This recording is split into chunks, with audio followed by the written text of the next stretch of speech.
Entonces, a principios, cuando uno ve las publicaciones de los años 40 y principios de los 50, que él tenía 20 y pico de años, 30 y pico de años, él tiene una opinión pésima de él mismo y de toda la gente que lo rodea, ¿no? Él dice, la población de Hispanoamérica tiene la desgracia de haberse formado de las 3 razas más indolentes del mundo, la indígena, la española y la africana.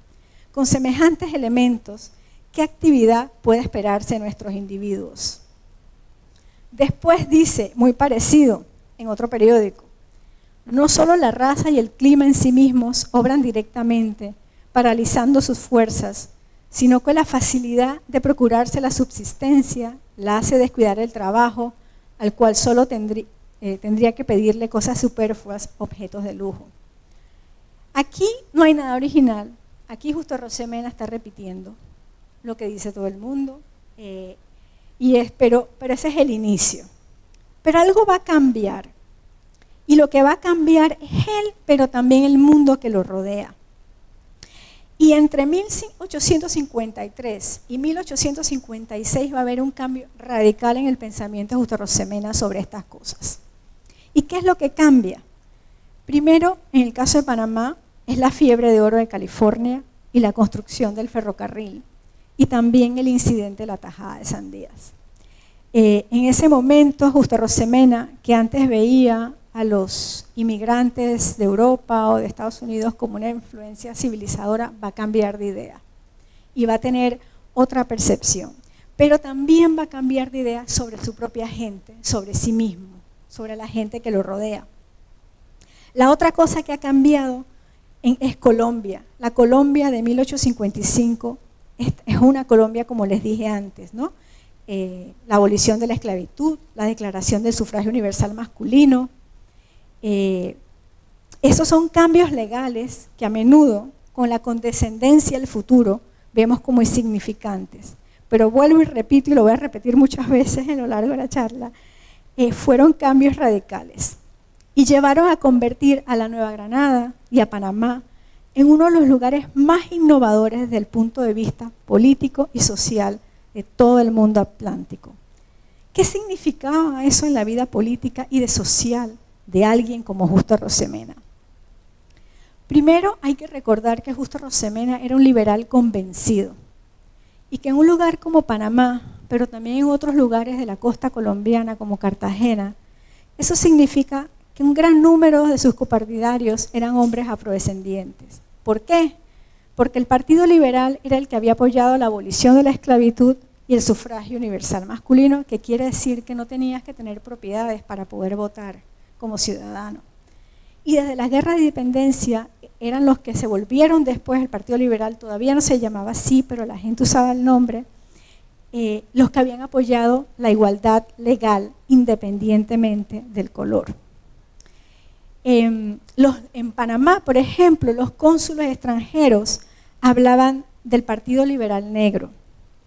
Y también los viajeros norteamericanos que pasaban por aquí durante la fiebre de oro de California hablaban de republicanismo negro o black republicanism, como decían, y se burlaban. Entonces, estos copartidarios, este mundo del Partido Liberal colombiano que rodeaba a Justo Arosemena, retaban todas las ideas políticas del racismo de la época. El racismo de la época decía que ellos no podían estar innovando políticamente, ellos no podían estar haciendo las cosas más originales del siglo XIX, que es la democracia y la república. Pero eso era lo que estaba pasando, y eso es lo que estaba rodeando a Justo Arosemena.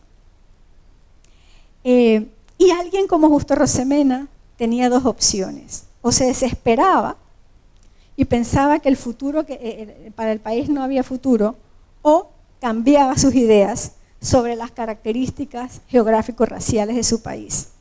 Y las cambiaba y retaba las ideas recibidas. Además, ¿cómo iba a pedir autonomía y Estado federal para un país en el que, según las ideas de la época, raciales y geográficas, no tenía la capacidad de gobernarse a sí mismo, menos bajo un régimen democrático y republicano?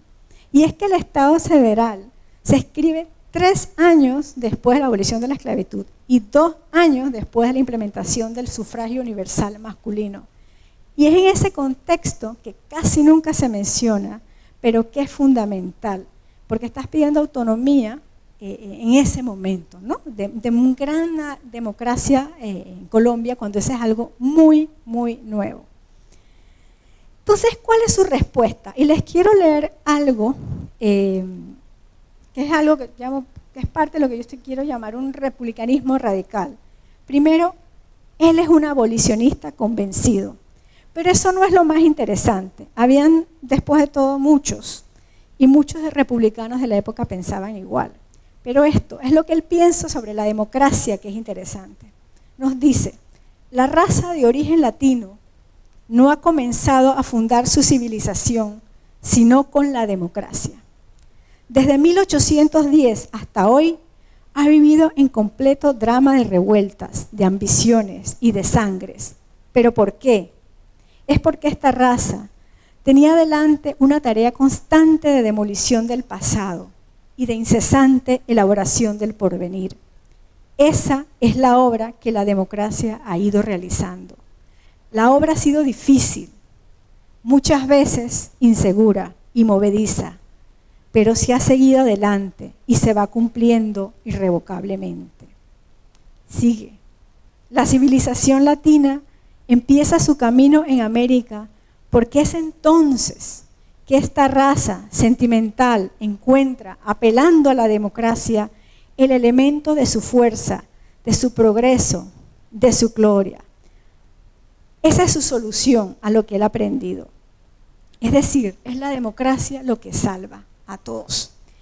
Y además es lo que caracteriza a la raza latina. Esa raza que unos años antes le había dicho era lo peor de lo peor de lo peor, ahora dice que es la democracia, es lo que la caracteriza, lo que la salva, pero además dice que es que lo latino en América, a diferencia de lo latino en Francia, donde hay reyes y esas cosas, es lo latino en América lo que es la democracia, ¿no? Es acá, nosotros los que estamos siendo originales, los que estamos yendo a otro sitio, ¿no? Al progreso, a la gloria. Pero también comienza a mirar a otros lugares de otra manera. Por ejemplo, y quiero decirle que decir eso en 1856, cuando él escribe esto, es terriblemente atrevido, ¿no? Es combatir todo lo que supuestamente están diciendo en los lugares del pensamiento más ilustrado del momento, como Europa, como Estados Unidos, ¿no? Y él dice además, ¿no? En contra de la esclavitud y pensando en república, comparando la república colombiana con la de Estados Unidos. Dice, la república exige la libertad y la igualdad, el derecho de todos respetado simultáneamente, y en Estados Unidos se ha faltado desde el principio a la lógica de la república, porque se ha convertido la más espantosa y cruel de las iniquidades, la esclavitud. La república es una mentira donde quiera que la sociedad reconoce amos y esclavos. Y sobre el caso panameño, colombiano, pero nuestro territorio se ha librado ya de todos los enemigos de la república. Echamos complacidos una mirada en nuestro derredor y no alcanzamos a ver sino hombres en pleno goce de su igualdad, de su dignidad. La odiosa esclavitud no es ya sino un recuerdo penoso y humillante, pero en fin un recuerdo. Tenemos libertad precisamente porque carecemos de libertades. Nadie es aquí superior a su vecino por títulos que no consistan en su mérito personal. Entonces él, como muchos de su época que pensaban como él cree que ya no es el nacimiento, ya no es la apariencia lo que debe determinar el mérito de una persona, sino su mérito personal. ¿Y cómo se garantiza eso? Pues los liberales como él del siglo XIX pensaban que a través de la educación pública, que era la educación pública accesible a todos, la que permitía que cada quien como pudiera llegar a eso, ¿no? Pero incluso él también es original en los años 60, cuando hace sus estudios constitucionales, cuando estudia la Constitución de la República de Haití. y critica a las otras repúblicas que probablemente miran con desdén la de los libertos haitianos. Redimidos de la esclavitud civil y convertidos de colonos en ciudadanos de un Estado independiente, por sí mismos, de súbito y sin preparación, recorren lenta y penosamente la escala de la educación propia. Tarea inmensa y difícil que debemos admitirles en cuenta para no juzgarlos con precipitada injusticia. Y aquí está de nuevo él diciendo, pues hay que reconocer a la República de Haití como otra república y no hay que mirarla con desdén y hay que entender que es difícil el camino, y él sí piensa que es difícil el camino de la república y la democracia, ¿no? Que toma tiempo. Y su análisis, el análisis que hace, ¿no? Porque además él está, recuerden, acaba de abolirse la esclavitud, entonces ¿qué va a pasar ahora, ¿no? En ese momento, esa es una gran curiosidad. Estados Unidos todavía tenía esclavos, bueno, y Colombia ya no tenía, entonces, pero se sabía que eso iba a acabar y para él era, se comparaba, aquí pasó de esta manera, acá pasó de esta otra manera. Y entonces, ¿qué es lo que nos dice sobre Estados Unidos?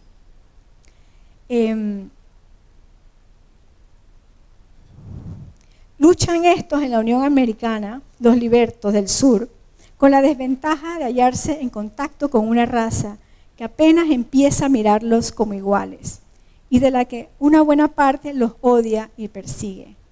Pero estas reminiscencias de un orden social extinguido pasarán y entonces esa misma raza blanca, hoy en pugna con los libertos de color, será su modelo y guía en marcha por el sendero de la civilización.